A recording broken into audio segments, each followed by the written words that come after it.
Good afternoon all. So we are continuing to discuss Libyan elections and political stability in Libya.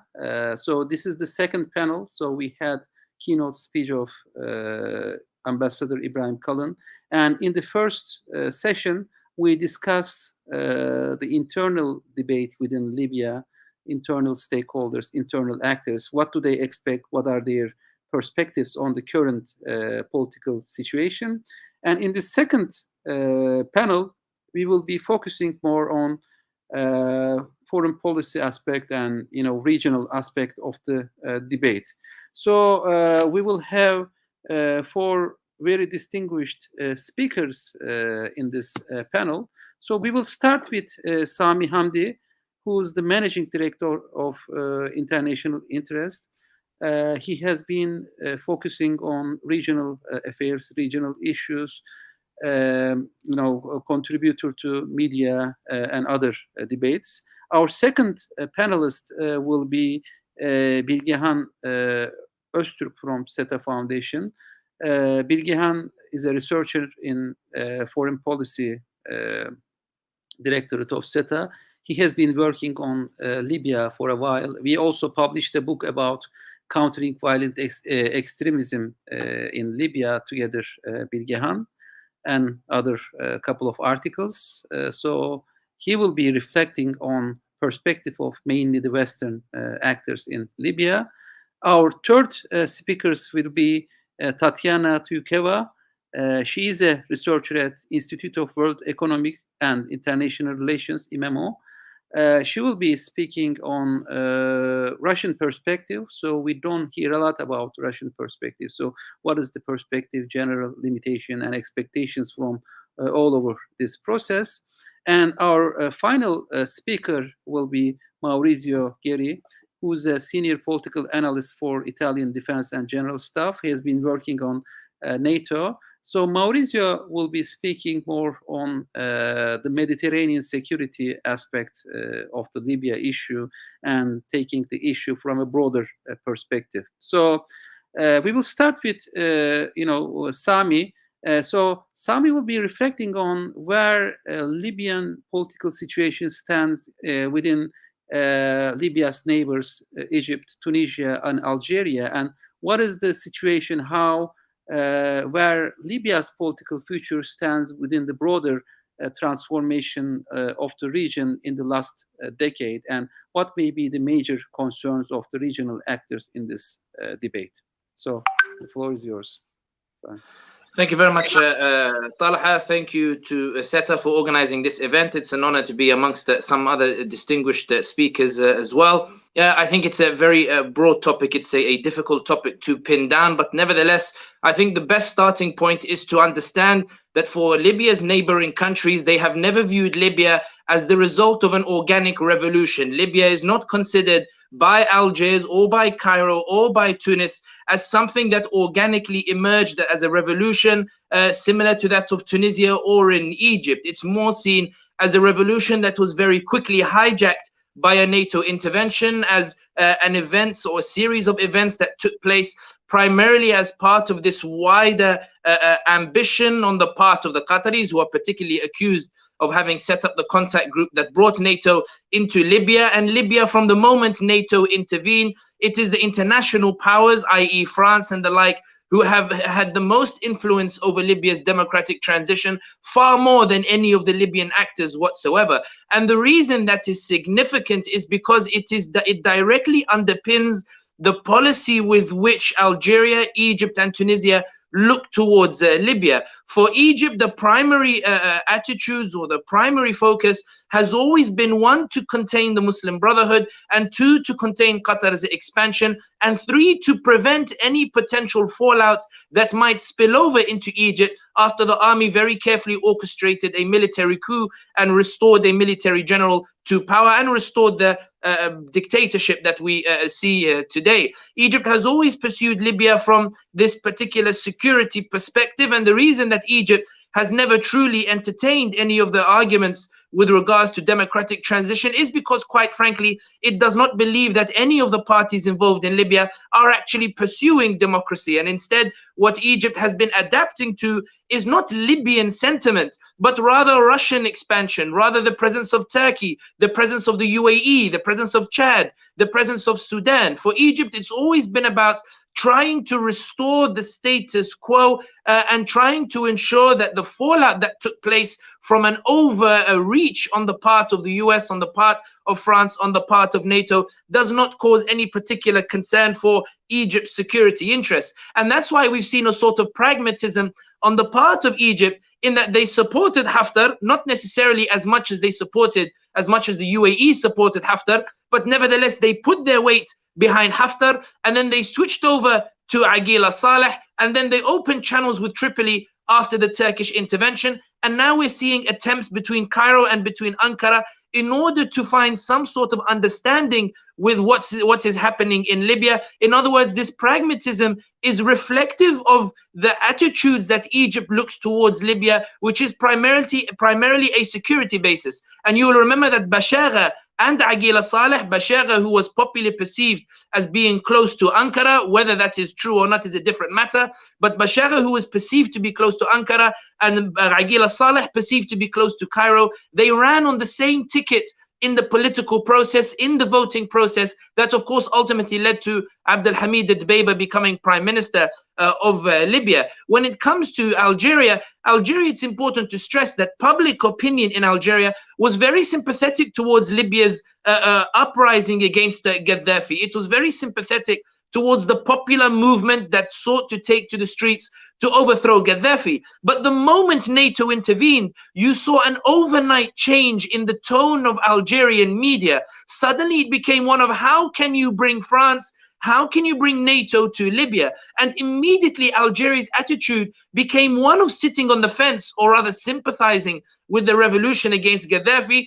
to one of desperately trying to contain the fallout of Libya, preventing France from trying to have a foothold, preventing the international powers from dividing Libya in a manner in which would harm Algeria's interest. And Algeria, of course, has been particularly troubled by its own domestic issues. Abdelaziz Bouteflika's health was ailing when the revolution originally took place. There was a clash of factions in 2014 that spilled over in the elections. And recently, we've seen the Hirak, all of these which have effectively paralyzed Algeria and prevented Algeria from really asserting its interests. And that's one of the reasons why when Turkey intervened in Libya, Algiers breathed a sigh of relief. And it's also why Algiers was very willing to extend its hand when Turkey extended its hand. It was very willing to put its hand with Turkey and cooperate on issues of Libya in a way perhaps that Qais Said of Tunisia has not been particularly willing. Qais Said, who's more associated with the UAE orbit. Algeria is particularly worried about what is taking place in Libya,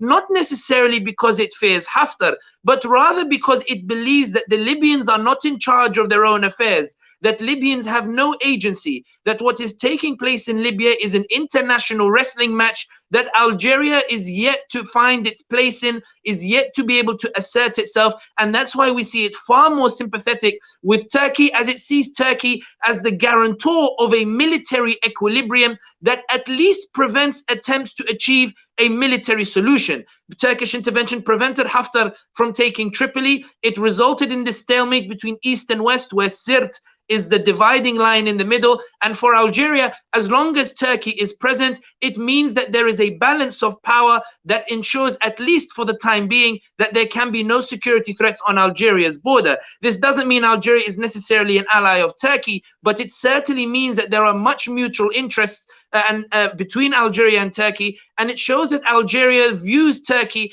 as more of a stabilizing force in Libya more than anything else, as opposed to perhaps how France or the US see Turkey's presence in Libya. If we're looking at Tunisia, it's far more complicated. Tunisia's the southern part of Tunisia, Tatawin, the provinces, Tozer and the like, they rely heavily on Libya. Anybody who's been to Tunisia, who's been to the southern areas, will often hear people casually remark that we technically belong to Libya. Our economy relies on Libya. All our trade is done with Libya. Our economic survival depends on Libya because we are ignored by Tunis, the capital. So for Tunisia, the problem was not necessarily Gaddafi. The problem perhaps was not even NATO intervention. The problem was a lack of support for ensuring that the border is secure and that there is enough security and stability to continue the trade. And this is why Tunisia's approach to Libya has always been rather strange compared to the other regional powers. Tunisia doesn't care who's in power. Tunisia doesn't care who wins. It can be Haftar, it can be Saif al-Islam Gaddafi, it can be Hamid al-Dbeiba,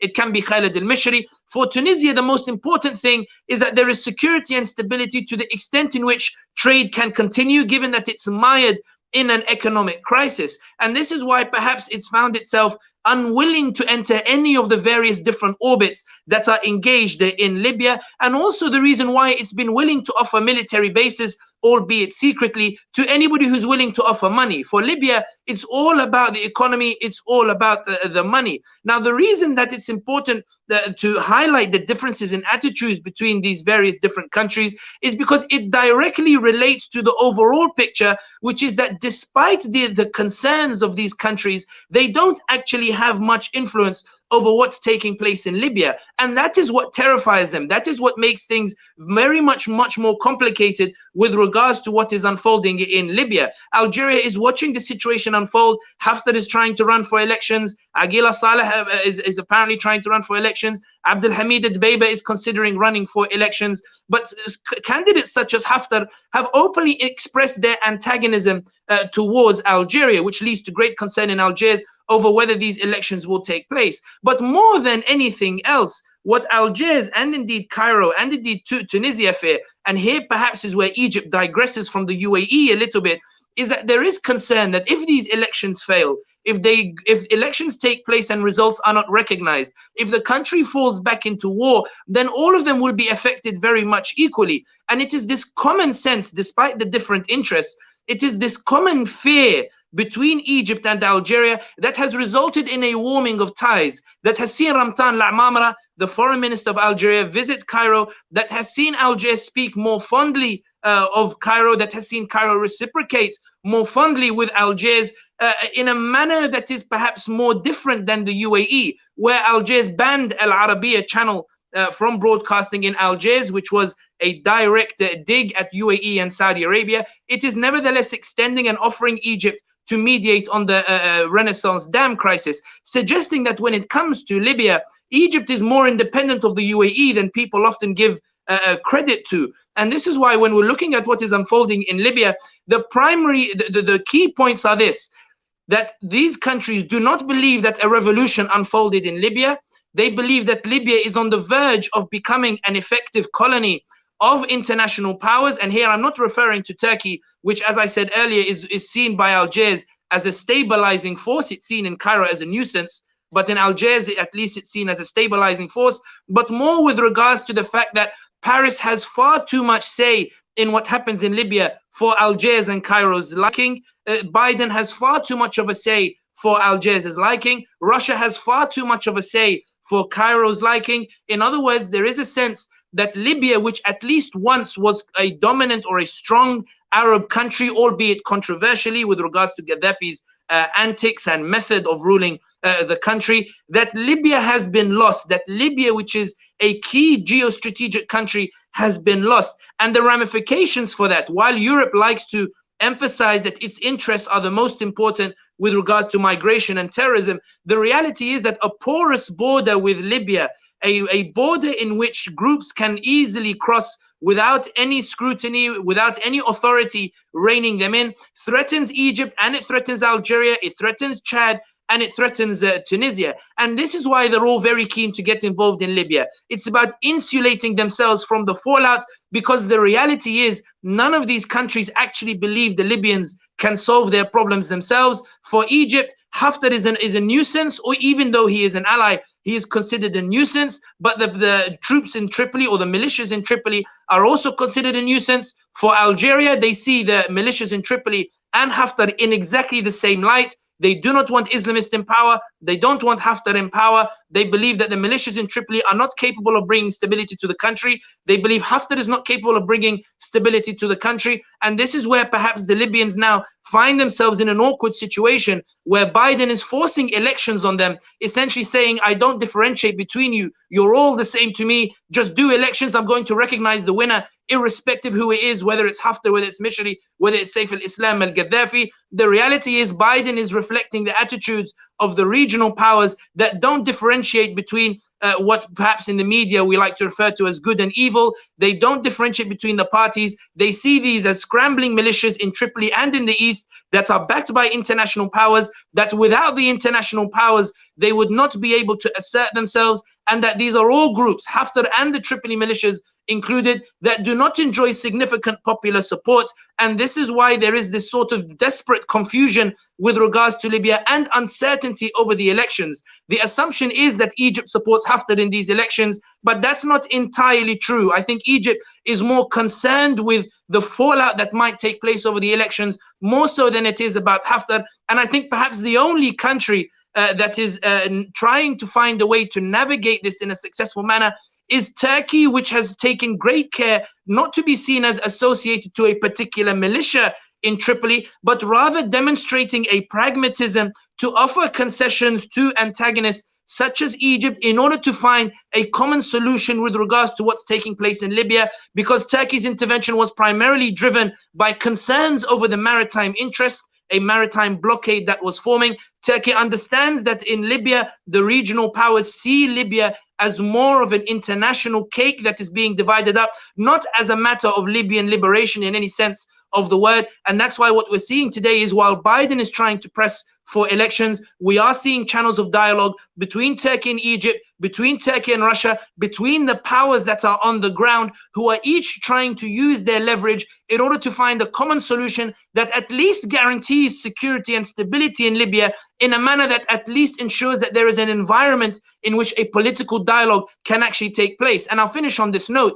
It is the environment that is more important than the result at this moment in time. Before Turkey intervened, everybody was pursuing a military solution. When Turkey intervened, because the military solution became impossible, it was all about the political dialogue. What Cairo, Algiers, Tunis, and Ankara all agree on is that that environment needs to be protected, and that Biden's insistence on elections threatens that environment. And that's why what we're seeing today is a series of rapprochement in the region, as everybody suddenly realizes that despite the competition that is taking place, there are some very immediate common interests that, if they are not resolved and worked on together, will burn all of the parties. And that's why we're seeing Ankara reach out to various different parties in Abu Dhabi, in Cairo, and the like. But it remains to be seen to what extent it will have a direct impact on Libya. But the final sentence on this is this: nobody views Libya, no international power views Libya as a revolution, and that is why we see pragmatism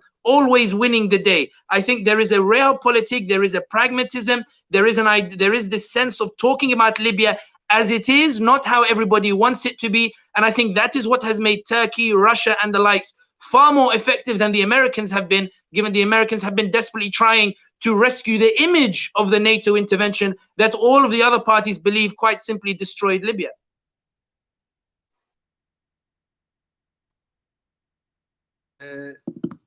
Thank you very much, Sami. You did a really difficult job, to portraying the positions of the regional actors eloquently, and especially we heard more about the Egyptian perspective, but for the rest of the actors, I think we didn't heard much. So that's one of the missing dimensions of the debates on Libya, and also your reflections on the environment and overall atmosphere is also very important. So it's a very fragile environment and a fragile atmosphere, which many of the major Western actors do not take into account. So we hope that, incorporating the regional actors' perspective, the current environment of political solution and democratic solution will be maintained even after the election. So thank you for this presentation. We'll have question and answers in the when we finish the other speakers as well. So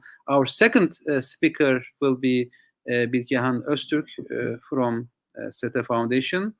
So he has done some research on Libya and also outlined the point of the major actors, but he will now mostly reflect on the main Western actors and their state. Thank you, Dr. Köse, and it's actually a great honor to be among these distinguished speakers, a group of distinguished speakers. And I will try to summarize or analyze of the policies, mainly Western, what we call the Western actors. But I have to remind that it is not possible to talk about policies per se for each Western countries, including United States, including the major European powers. It is mainly positions and positions that are taken vis-a-vis certain actors and certain procedures, and that's all for many actors.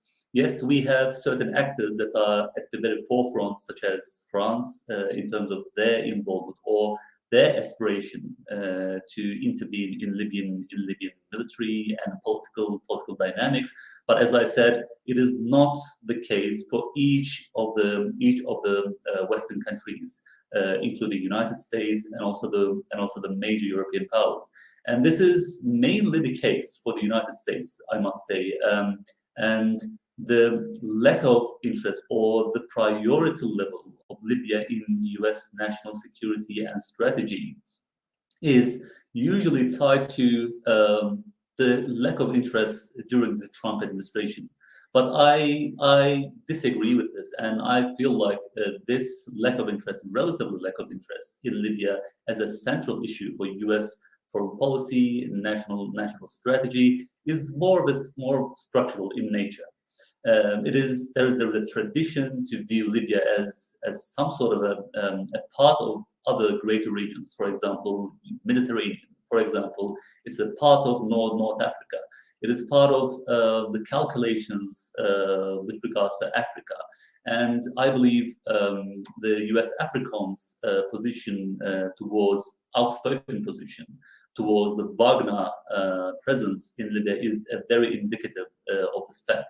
Yes, we see some more active, involvement efforts with the Biden administration, but the fact it is still holding. And when it comes to what we call West, there appears to be a tradition now. I mean, a new tradition, I must say. Many of the observers, I'm sure, they are aware of this tradition that 5 countries, especially when it comes to daily or contemporary developments about Libya, these 5 countries are releasing statements together. United States, United Kingdom, France, Germany, and Italy, their ambassadors release a joint statement for all daily or contemporary developments in Libya with regards to the political process, the legal issues, so on and so forth. But this tells us about some sort of a unity or consensus among these actors. But we have to bear in mind that there are some nuances among them. Before coming to the nuances among them, and we can safely say that there are common points that join all these disparate actors, and this is the repeated support and emphasis on having the elections on the 24th of December, and the withdrawal of foreign forces. It used to be the mercenaries, but now it's foreign forces. I will try to delve into that in the subsequent part of this presentation, and the holding of the ceasefire and preventing or the holding the embargo on the arms embargo towards Libya. So if we are to divide into certain actors when it comes to their different position towards Libya, we can pick first Germany. It is for Germany, we can't say that they are at the very forefront as much as France is. They had the card of diplomatic, being the diplomatic broker, thanks to the Berlin conferences, both Berlin First and Berlin Second conferences are the main reference points and cornerstone for German approach to Libya. And in every single event or in every single contact, it is visible that German policymakers are trying to keep the reference and emphasis on Berlin Conference. As long as the Berlin Conference communique, the outcomes and the mechanisms perform their duty, that is good enough for the German policymakers. And due to some extent, due to the Madam Merkel's last term in chancellorship, it is also about a legacy, leaving a legacy, diplomatic legacy of Germany into the Libyan issue. And in general, we can say that within the European camp or within the Western camp, the most distinctive position and policy is coming from France. And we can summarize the other actors, their role, their input into this issue as not willingly, but at the end of the day, they end up balancing France's ambitions and also policies and also efforts to shape the trajectory of the Libyan issue in its fullest sense. So we saw that this in the outcome of the Paris conference, for example. This balancing France played a little their role in the final communique and throughout the Paris conference. For example, the most distinctive outcome of this is we saw an emphasis on the importance of legal basis of the elections in Libya, and it is safe to claim that United Kingdom, Germany, and maybe to a greater extent Italy played this role to soften the ambitions and also soften the tone of the Paris conference, the French attitude actually, and this is an indication that the other European major powers and heavyweights, they play the role of balancing the French attitude or French approach in Libya. And we have to also remind that there are some slight changes in French approach to Libya too. It is a well-known fact that it is not even necessary to remind all of us that France has been all along the staunch supporter of Haftar. They invested in this authoritarian stability project or model in Libya via Haftar along with the United Arab Emirates. But this is not the whole picture anymore, I believe. Based on some context and also some insider let's takes within the French policy making, there is a new search for an alternative actor in Western Libya, in Tripolitania. Yes, Haftar was very important and still is important, and I have to say that France now is hedging its bets on having both Haftar on the one hand, and on the other hand, having some ally or some say and partner within the Western Libya in Tripolitania, because this is because of the conviction that yes, Haftar was important. Haftar had the capacity to install the authoritarian stability, but he failed. That is the fact. And there are some limits for Haftar's model now, as we are experiencing and going through a political process. We have to revisit our attitude and our approach to Libya.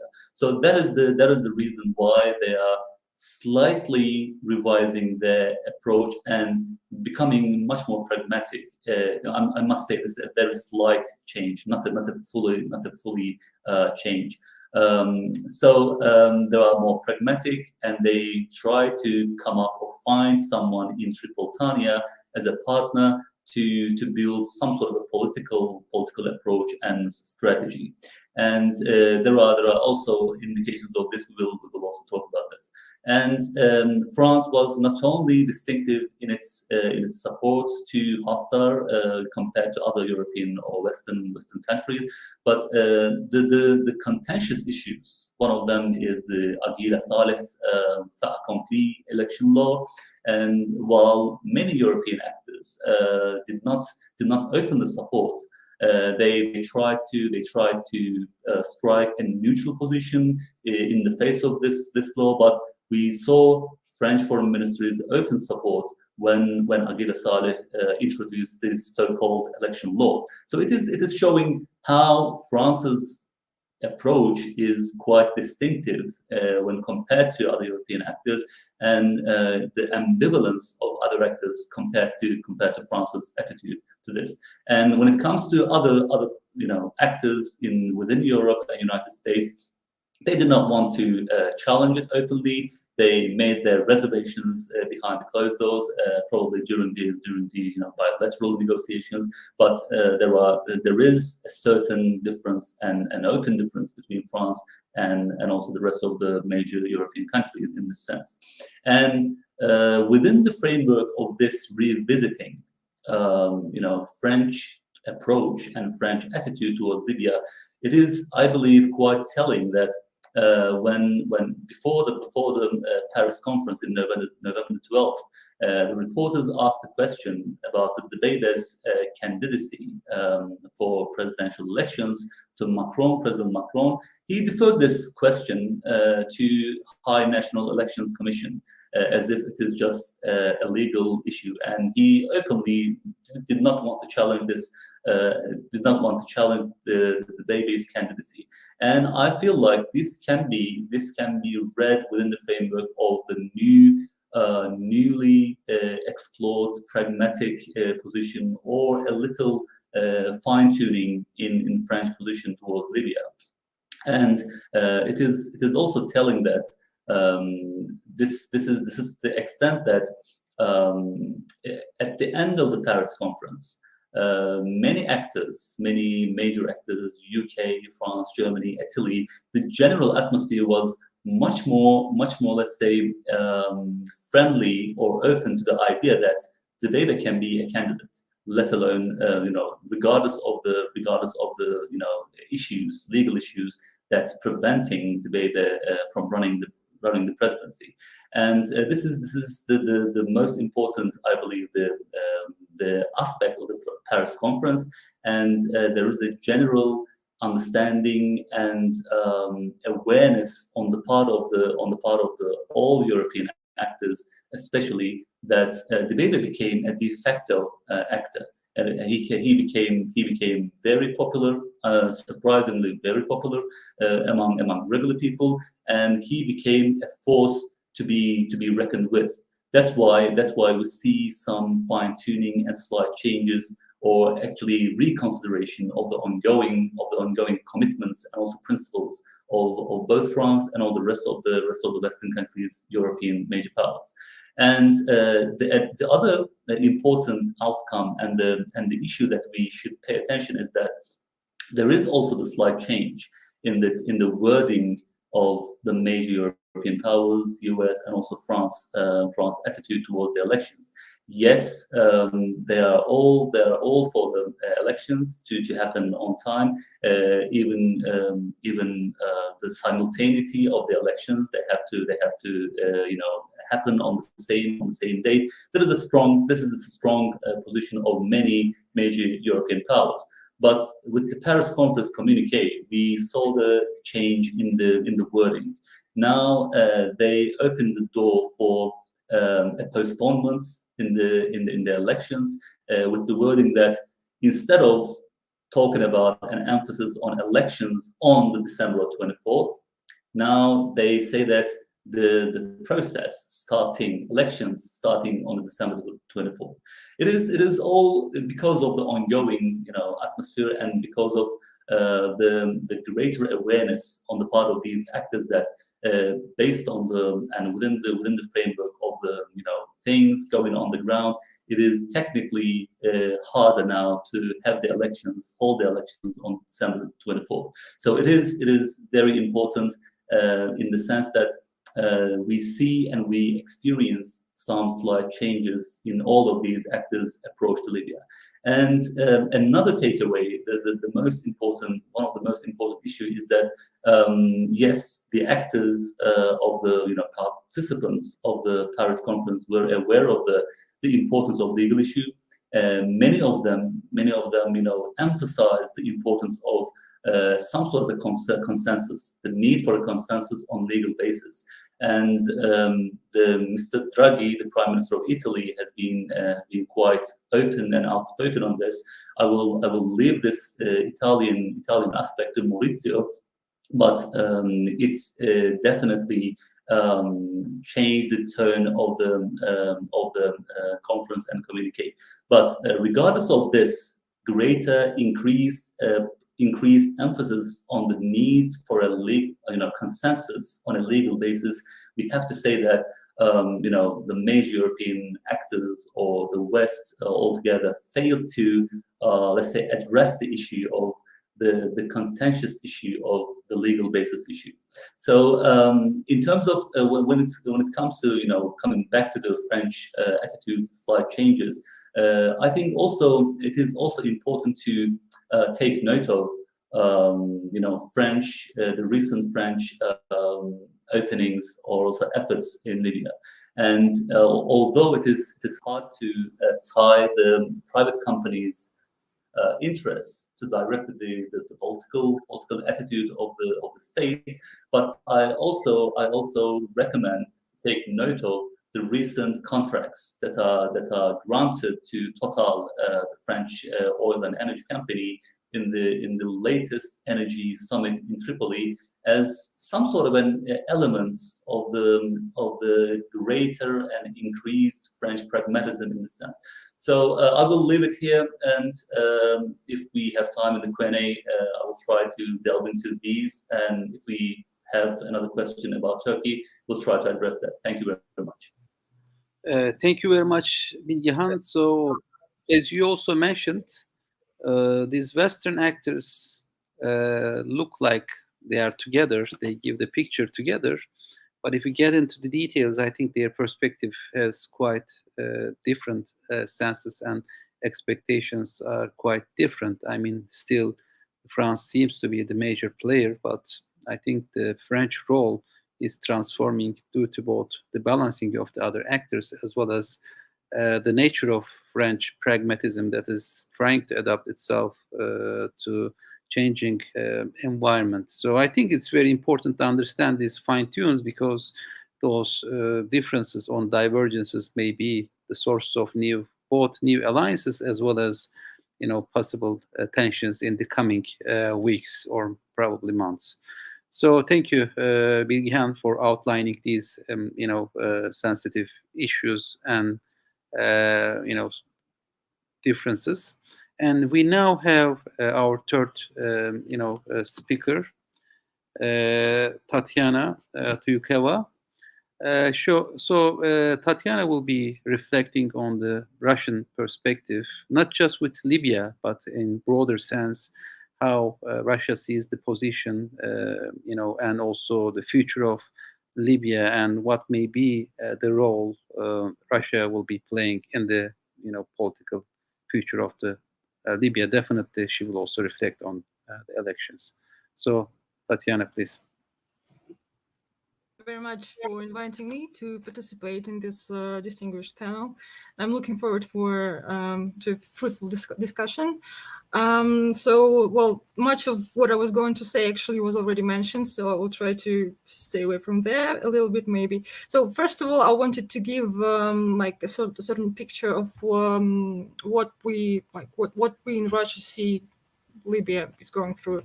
So it's obvious that the situation in Libya is very complex, with lots of players, external, internal, and it definitely complicates the political process and the process of holding the elections. So it's also clear that the elections are not the solution to all the problems that Libya is facing now.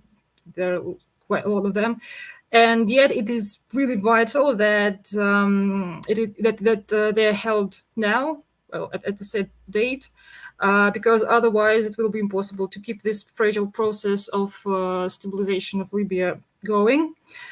Which is very important, because otherwise the country will obviously sink into some even bigger chaos probably. And most importantly, that it is absolutely crucial that it's not that the elections are actually held now, but that the results are recognized by main political and military players inside it. Maybe not all the players, but at least the main ones.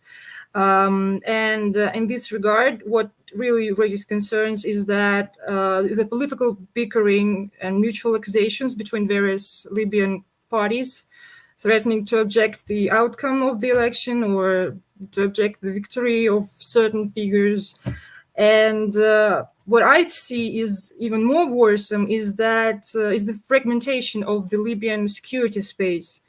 Well, it obviously complicates the monitoring of the electoral process, and it might later be used by some internal players, maybe some probably internal, to challenge the results of the elections, which actually is not a very good thing, obviously. So as for foreign meddling and foreign interference, and with lots and lots of external actors obviously operating in Libya, it obviously doesn't much help to ensure the security of the electoral process. But it's not only them; it's not only the foreign fighters or foreign interests or whatever. I believe that a much bigger problem is the plethora of Libyan fighting groups, militias, and we always obviously witness numerous clashes among them, especially in Western Libya. Not only there. So the situation is complex. It's obvious that nobody knows what's going on. Nobody knows what will happen. And in Russia, there is no answer, obviously, as maybe in all other countries and inside Libya, about what was going to happen, what we can expect. But we all hope for stabilization, obviously. And what gives a little glimpse of hope is what actually all the previous speakers were talking about, is that there seems to be some certain consensus, probably a fragile one, among international and regional actors and players who are in this or another way involved in the Libyan political and military process, about the importance of the elections being held, the importance of the persistence of the political process, because it's very vital to be. And it's also obvious that all these external parties to the Libyan conflict still have their own interest in the country, so they will not abandon them, obviously. But at the same time, there is an understanding, a common shared understanding, that in order for their interests to fulfill in Libya, there has to be stability in Libya, some sort of process of stabilization anyway, not back to chaos, but to stability. And there needs to be internally recognized legitimate authorities, like not just internationally recognized, but internally recognized, because otherwise they will not have a reliable partner in Libya to deal with them. So, and Russia obviously shares this understanding, and we obviously think the same way. So, frankly, I don't see that Russia has any particular strategy towards Libya. It's never been central to the Russian Middle East policy. It's far away, it's complicated, it's, obviously not crucial. But Russia obviously has some pragmatic economic interests. Like lately, in recent years, there has been a lot of interaction between Russian and Libyan ministries particularly on resuming big contracts of Gaddafi era in energy, in industry, railway construction. Also, I know that there were talks that were held when they discussed the issue of conditions for functioning of Russian oil companies. Obviously, Russian companies or other Russian companies are obviously willing to participate in the Libyan post-conflict reconstruction, probably some development projects. Well, again, it's pragmatic interest, and the other pragmatic interest. Sorry. So there is an understanding that to implement these projects to fulfill Russian economic interests, there should be stability. There needs to be stability, and there have to be reliable partners on the Libyan side. There should be a legitimate government, recognized internally, first of all and foremost. And which is why it is of Russian pragmatic interest to support the electoral process, to promote the necessity of a consolidated security space in the country. Well, I don't see that Russia favors any of the candidates, really. Russia favors stabilization of the country, because otherwise, how to deal with the country? And the second thing, the second pragmatic interest, separate pragmatic interest, I think, is it is very important for Russia to be part of joint international efforts in stabilizing Libya, working in cooperation with many influential regional and Arab and European partners, with the UN, because it gives certain opportunities to expand areas of interaction with those partners, regional or not regional, and it's sort of part of Russian international positioning, I think. And in this, from this point of view, it's also, well, Libyan stabilization is also important for Russia. As for what you have asked me to talk about, how Libya is portrayed in the media, if Libya is present in Russian media, it's partly present. I don't see much interest really at the public level. There's not much interest in what's going on in Libya. Again, it's very complicated. It's very remote. I don't know. Ordinary people don't really see why Russia needs to intervene, needs to take active measures to have active policies there. And as for academic circles, well, there is some research on Libya, obviously. But again, Libya is not central, as I see it. Maybe some will disagree. I don't see that Libya is central to Russian Middle East researches like that. So I think I will pause here, and I will gladly answer any other questions that you might have about Russian positions on the Libyan electoral process.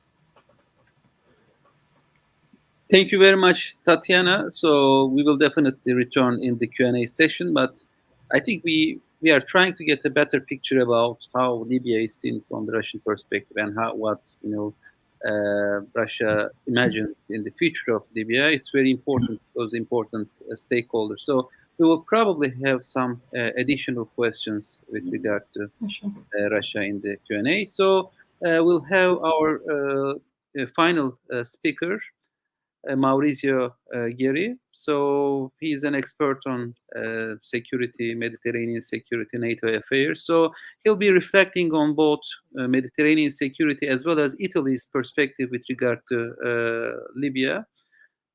So definitely, time for centuries, Libya is an important stakeholder in Libya. I mean, Italy is an important stakeholder, and also Mediterranean security is a major concern for NATO. So I mean, there are NATO base in also Italy. So what will be how the situation in Libya will be seen from that perspective, from security perspective, in general, broader Mediterranean security. So Maurizio. Thank you, Talha, and thank you to SETA for inviting me. And well, I will speak few minutes because we will leave time for the questions. But my, let's say, main point is that Mediterranean security is obviously in a troubled situation, not only for Libya, for different reasons. But let's say that regarding Libya, in particularly European Union, we know we have the Irini operations, that is the embargo with Libya, is an operation that actually had some success, but not completely, also because of the lack of cooperation from NATO side. And we also have from NATO a Mediterranean dialogue since many years, since 1994. We have cooperation at political level, at military level. This is a cooperation that all the countries of North Africa, apart Libya in this moment, because doesn't have a government recognized at national level, they have with NATO, with cooperation, bilateral agreements, etc. Also with countries in the Levant, with Israel and Jordan, NATO has cooperation, so also in the Eastern Mediterranean. We have regional powers in the Mediterranean. We all know that Turkey has agreements, economic agreements, maritime agreements. There are agreements also at military level with the support to the former government or national accords.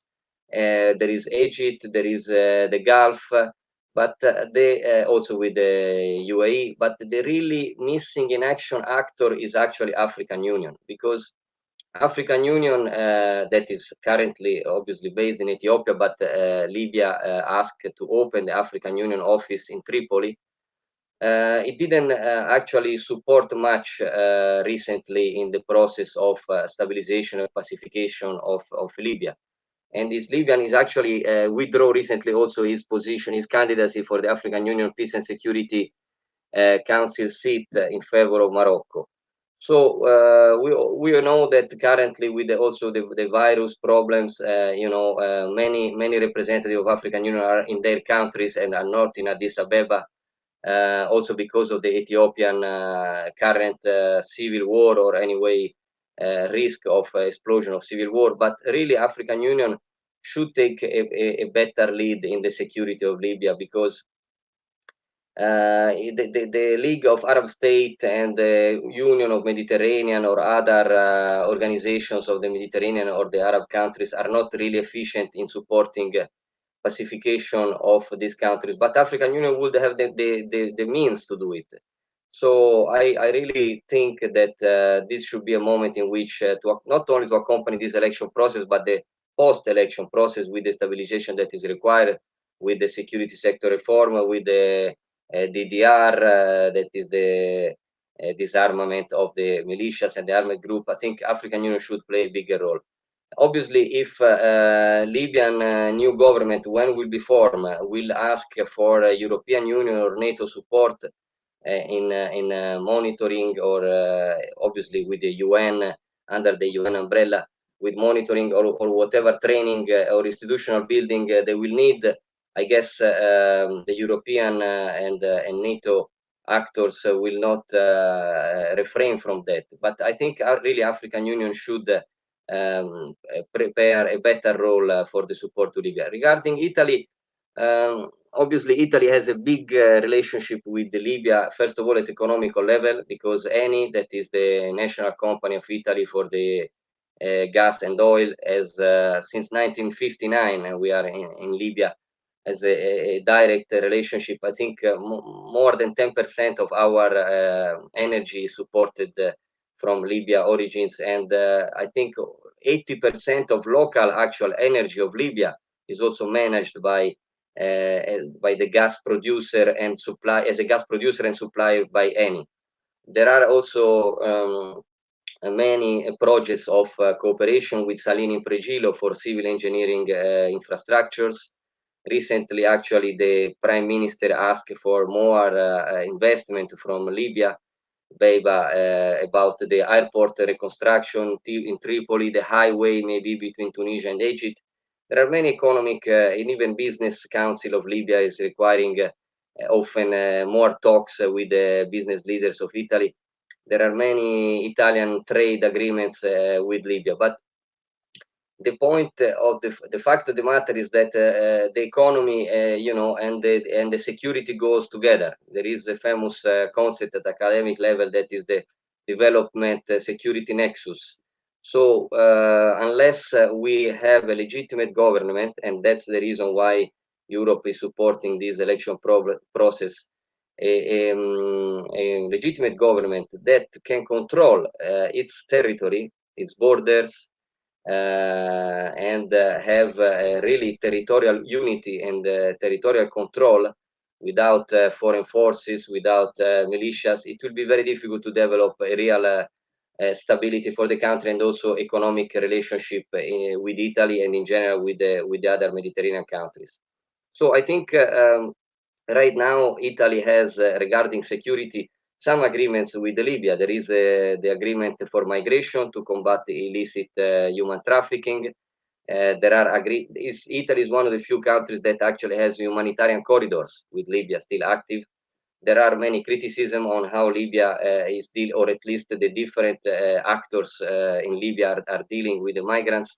But for us, it's important to have. That's the reason why for us it's important to have a legitimate government soon. Maybe through a power sharing. We don't know how the Libyan will decide to do their own internal domestic, democratic process. But I guess a power sharing will be the best solution for this country that is, as my colleagues also, the panel number one said, is so divided and still fractioned. But in that case, when we will have a real, sovereign actor to deal with that, the risk of illicit trafficking will be reduced through the agreements that we will make, and also the threat always of terrorism that we are always afraid in Italy or anyway in Europe because of the chaos in Libya that could allow ISIS or other forces to make space for risks of attacks. So the most important thing I think now is to practically support the Libyan population will and the government formation after the elections, maybe through, as I said, the power sharing. But the most important thing is that the Libyan stability has to be passed through, as some of you said, security sector reform, demobilization and disarmament, also the institution building, because we need the police and army that control their borders in the south, because when you have obviously the desert like you have in the south of Libya will be very difficult to control. But unless you have a sovereign and united police and army force, the risk of inefficiency in the control of the security borders of this country is evident. So I guess for territorial integrity, one important thing is that the foreign forces, both the Russians one and the Turkish ones, sooner or later they will have to leave the country. That's also the request of Italy, European Union, and the NATO. And to do that, you will need to have a government that is stable and is able to apply the sovereignty on his country. But as some of the panelists already said, also in the former panel, it will be difficult to do it unless they do a decision-making process after the elections that is based on power sharing and avoid the majoritarianism. That is the risk, meaning that the party that will win or the president that will win either will be the prime minister or probably will not be the General Haftar, because I'm not sure he will have all the support by the population. But whoever will be will have to create a space for inclusion, because the minority parties or the minority representative will have to be included also in the government, in some form of the government. And this will be the most important process for making stability both inside Libya and also in the collaboration with the countries of Mediterranean.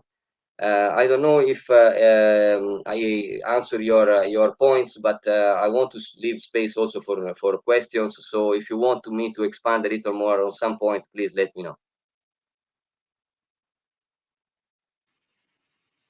Thank you very much, Maurizio. You actually reflected on some very important points. For instance, how to keep the inclusive political framework and possible outcomes of excluding some actors. African Union involvement in the DDR process is also very interesting, which is not considered so far.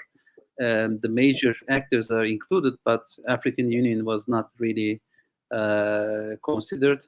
And also, we understand that for Italian side, there are really security concerns that needs to be taken into account. I mean, it's not comparable with some other actors. So in that sense, of course, I mean, we talk about the political economic situation, but there are some serious security issues which needs to be taken into account.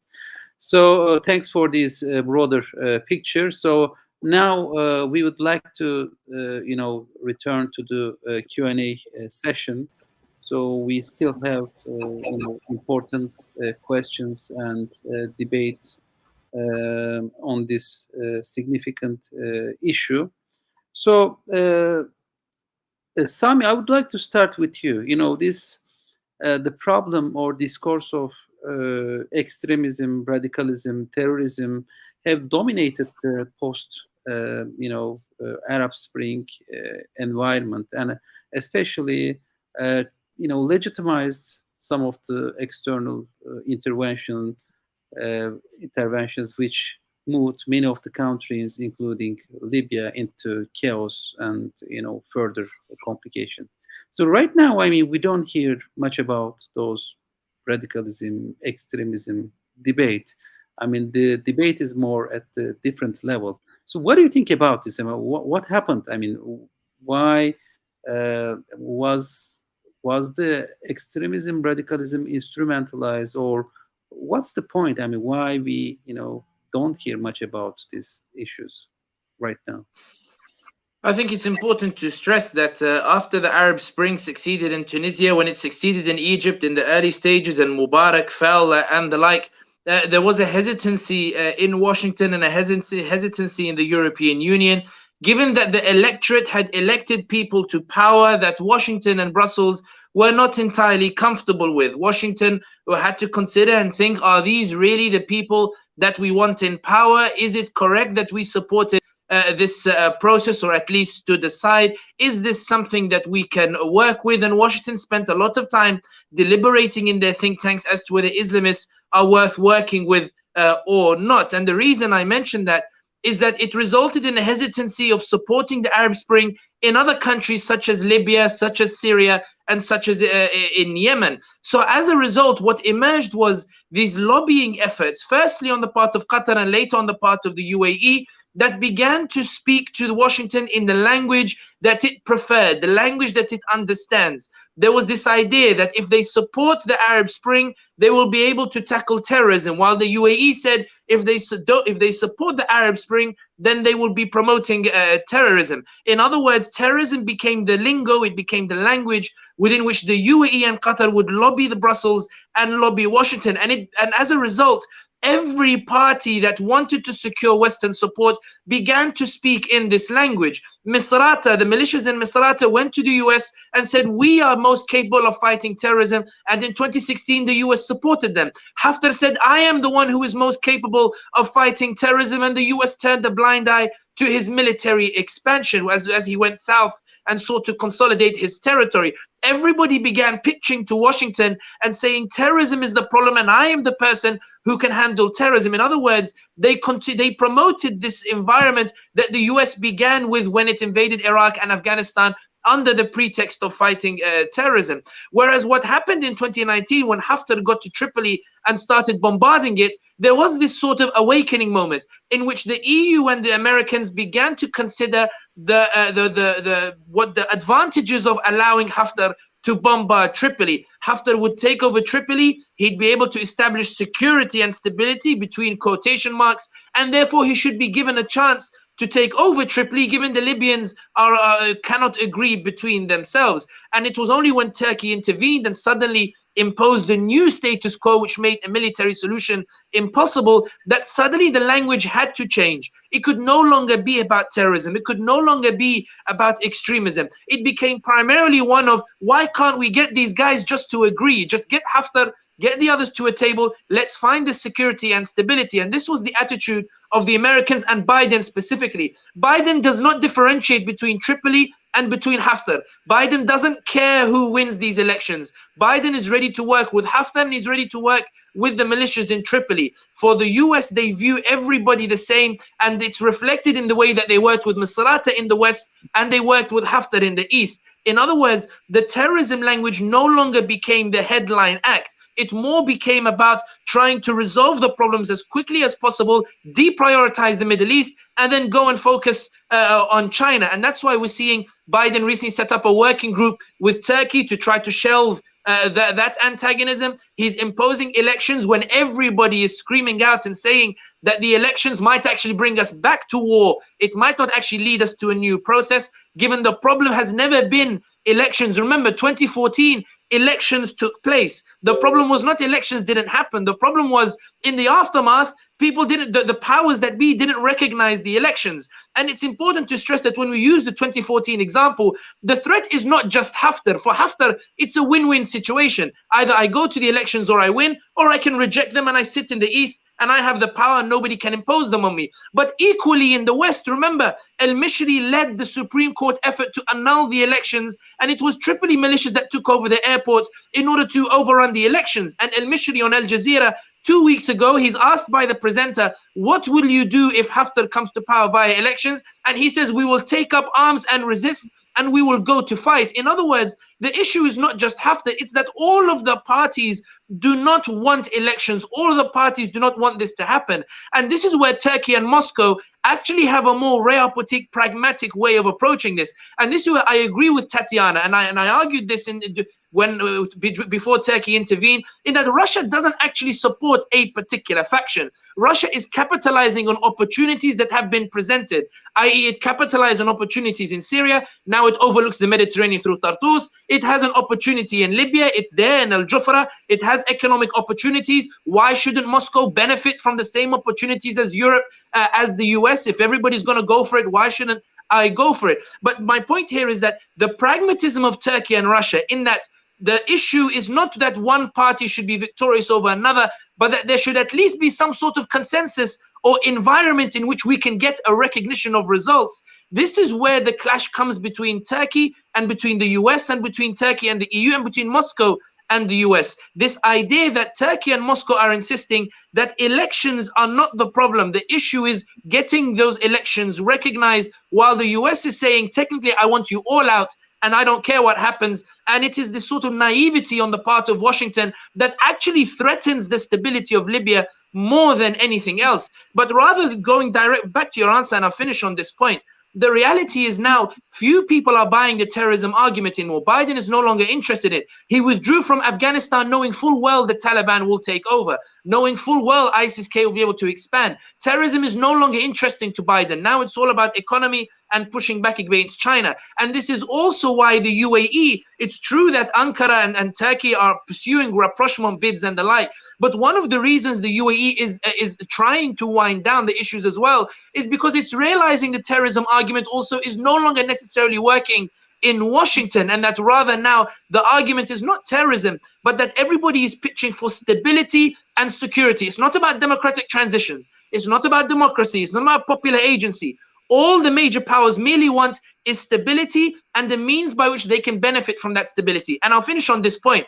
The only real European country that is against the idea of this security and stability, in the understanding that the US has it, is France, because France's policy in Libya is pursued by a grievance. It's pursued by the grievance in that Paris never believed for a second that Libyans overthrew Gaddafi. The attitude in Paris is, we went into Libya and got rid of Gaddafi for you, and you should have rewarded us. You didn't reward us, and therefore we decided to jump ship from Tripoli, go and support Haftar, and we're looking for somebody to pay us back for our efforts and give us exactly what we were looking for when we went into Libya. And that's why when Bilgehan makes the point about the pragmatism of France, he's bang on the money and he's correct. For France, the pragmatism is not just rooted in the different changing dynamics that he alluded to, but also in this idea of, I don't care if it's Haftar or Aguila Saleh or Bashar or anybody. I went into Libya to secure economic benefit.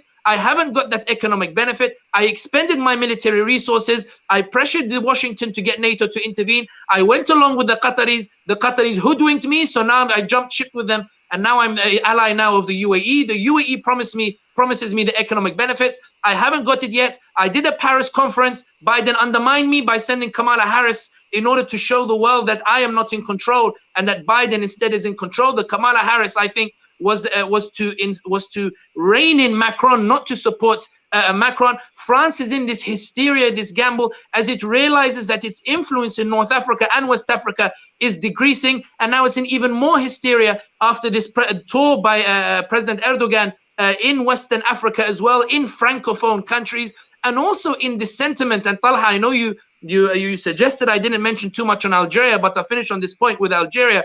But also in this sentiment that the Turkish economic offensive is starting, if it really progresses, and if Turkey can really establish a longer version for it, it offers a chance to at last reduce the over-reliance, the economic over-reliance on France, the dominance of France over their economies. And this is what France's fear in Libya is that if it's dominated by Turkey and Russia, if France is continuously made to bow to Washington's demands, then the long-term picture is that Washington will come to an agreement with Ankara. It will come to an agreement with Moscow. They will all adapt and find some sort of agreement as to how Libya can achieve stability. And Turkey will use that as a springboard to continue to expand economically, culturally, with its soft power, with Erdogan's Islamic rhetoric that resonates with many in Western Africa. And Moscow is there to stay in Libya. It won't leave, it won't budge. Biden doesn't want to put resources to push back Russia, even if he's antagonistic towards Russia. Russia will gain because it secures a part of Libya.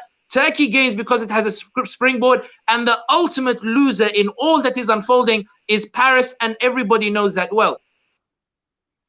Thank you very much, Sami. Yes, I mean, one of the leading figures that really highlighted the extremism, terrorism kind of argument was France. I mean, it really resonated not just in the Washington, but also in Paris. So some of the stakeholders also used the similar discourse in Paris, and also for the domestic consumption in France, it was important. But I think for the moment, that same discourse is not working. Everybody switched to more interest and more, let's say, more pragmatic perspective on the regional perspective. So, Bilgehan, as you know, there's a change in Turkish UAE and Turkish-Egyptian relations. So that's probably when Turkey involved in Libya, this was not the case. But currently, there's a changing, transforming landscape where Turkey has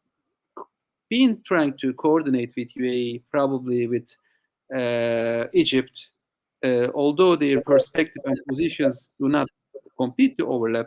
But what do you think? I mean, how will this have an importance and significance on Libya? I mean, we didn't talk much about the Turkey's perspective, but what do you think? I mean, do you think this may have a broader significance for the future of Libya?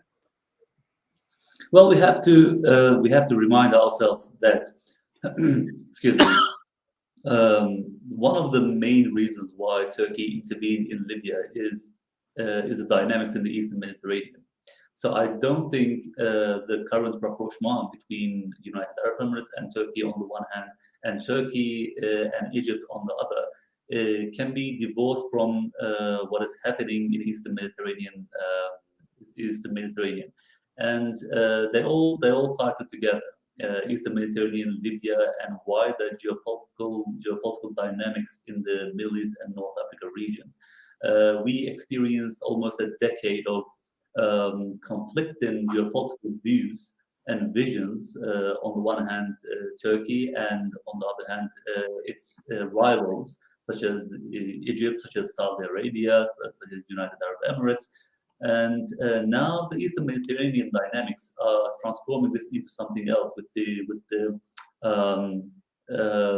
gaining grounds and the East Med Gas Forum. And now we have other dynamics into the game. So we experienced this decade, and also the recent phase in this conflict was Libya. The conflict in Libya became possible.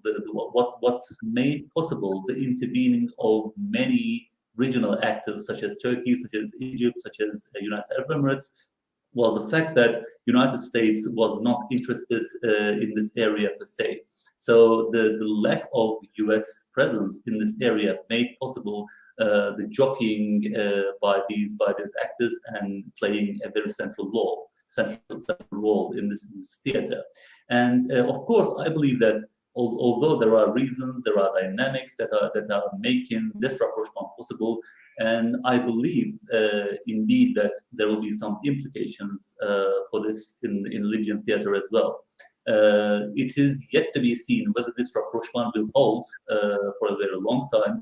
But if things will stay as they are at the moment, and if the willingness on both parts to continue this rapprochement, we will probably see implications in Libya. And I feel like there are some indications that this rapprochement's, let's say, outcomes are being felt in Libya. And if we take into consideration the outreach by the Prime Minister Tatyana to Egypt, and also his close relations with Turkey, it is, I think, possible to draw some parallels with the Turkish-Egyptian rapprochement, and back into the period where Prime Minister Tatyana was not elected. The tickets were like, as Sami mentioned, many of you know that the tickets of Fethi Bashagha and Abdullah Saleh was a ticket that was widely perceived to be the Turkish and Egyptian understanding ticket.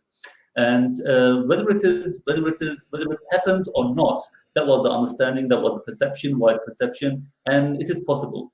And when this ticket did not win, but the other Tatyana and Menfi ticket won, we saw that Turkey maintained a very good relation with the Tatyana government, the government of national unity as well. So it is possible within the framework of Prime Minister Tatyana's pragmatism and his outreach, his effort to cater to Egyptian, let's say, interests in Libya too.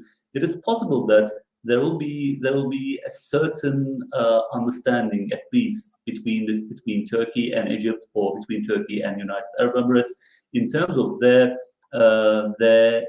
preferences for the political process, for the elections. Yes, there will be competition, there will be rivalry. They will most probably support conflicting parties, but they will now be much more careful in managing these differences. Whilst they support the different parties, they will still talk to each other and manage this process better and more smoothly, I believe. Mm-hmm. Thank you very much. So this at least highlighting the limitations of these rapprochement on the Libya case. So it's important not to be over-optimistic with this changing dynamics. So Tatyana, we know that during the Gaddafi times, there was strong Russian influence in Libya, and also not just the military level, but at the same time, economic interests. So do you think if Russia, gains the expected economic benefits, or becomes one of the important economic stakeholders in Libya, would be really more willing to engage, coordinate with the other actors in the field in Libya? Or what may really make Russia happy in this Libyan game? What do you think about it? Well, as I've already said, so the coming back to the resuming of the contracts of Gaddafi, or the economic contracts, is of much importance to Russian ministries, Russian companies, energy, railway, whatnot, and if we speak about the situation today, it's obvious that Russia is one of stakeholders probably, but it's definitely not among one of the most important ones, not one of the most influential ones. Yes, we do have certain preferences probably in dealing with certain figures more than with the others, but still we deal with, well, Russians deal with all the officials of all different kinds of backgrounds and ideologies.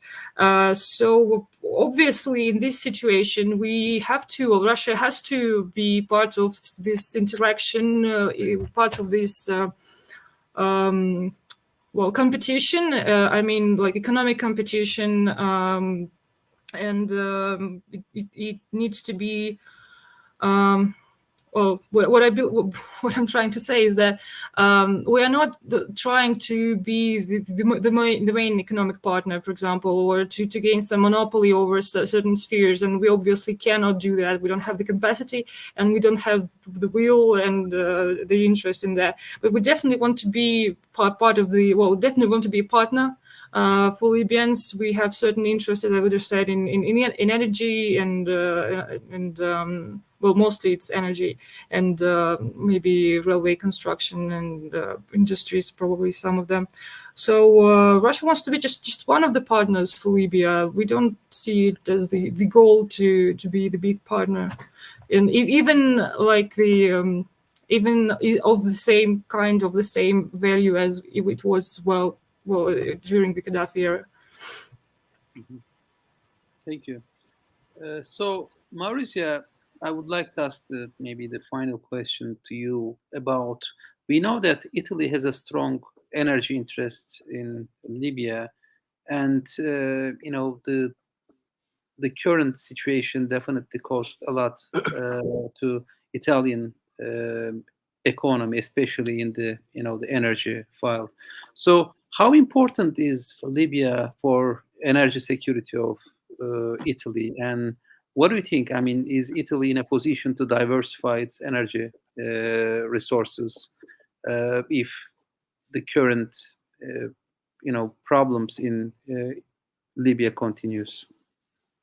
Yes, that's a very good question, because we are in a process of green transition and diversification of energy with the new government, as we all know, inside European Union.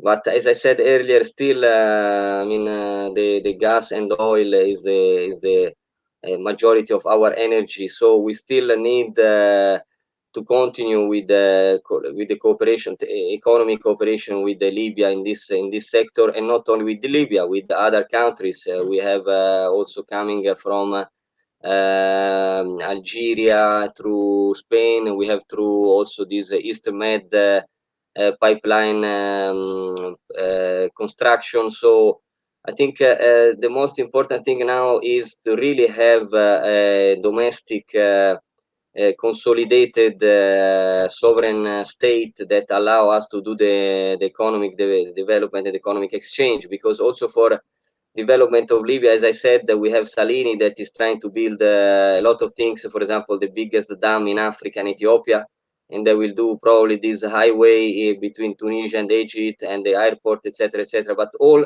has to pass before from inside stability. Otherwise, we cannot work. And this require a legitimate government.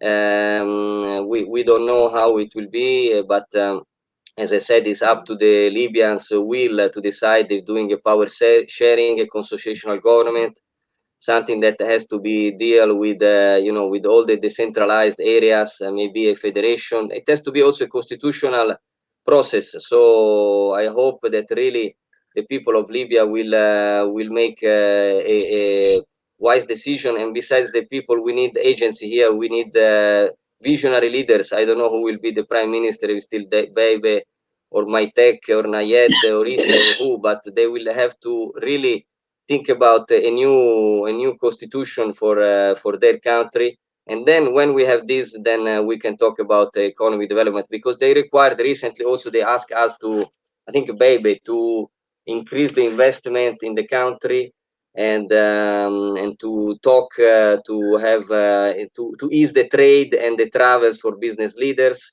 with the business council.